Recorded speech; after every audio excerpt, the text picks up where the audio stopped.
વરસાદ શરૂ થવાની સાથે પાલનપુરમાં પ્રજાની મુશ્કેલી પણ શરૂ થઈ જાય છે।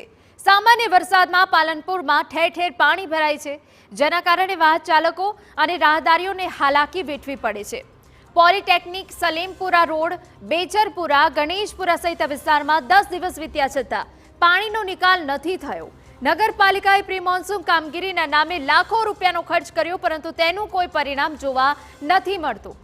પાલિકાનો પ્રી મોન્સૂન પ્લાન જાણે પાણીમાં ગયો હોય તેવી સ્થિતિ છે। હાલ વાહન ચાલકો અને રાહદારીઓ પાણીમાં ચાલવા માટે મજબૂર બન્યા છે।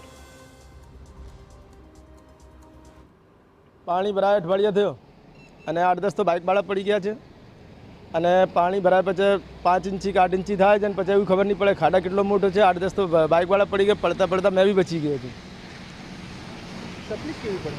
તકલીફ તો ઘણી પડે છે ને, ખાડા ખબર જ ન પડે ને, પાણી ભરાયો હોય તો ખબર જ ન પડે કે ખાડા 4 ઇંચી છે કે 8 ઇંચી છે।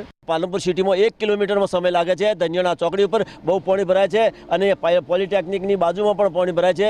નાના વાહન ચાલકો ખૂબ જ મુશ્કેલીમાં છે અને નગરપાલિકાના વહીવટદારો કેવો વહીવટ કરે છે એ ખબર નથી પડતી, વહીવટ શેનો કરે છે એ પણ ખબર નથી પડતી। પાણીનો કોઈ નિકાલ થતો નથી, નાના વાહન ચાલકો બિચારા ચાલી શકતા નથી અને લોકોને હેરાન પરેશાન ખૂબ થાય છે।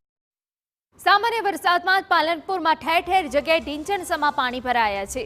ચોમાસામાં વરસાદી પાણીનો નિકાલ કરવામાં નગરપાલિકા નિષ્ફળ ગઈ હોય તેવો ઘાટ છે।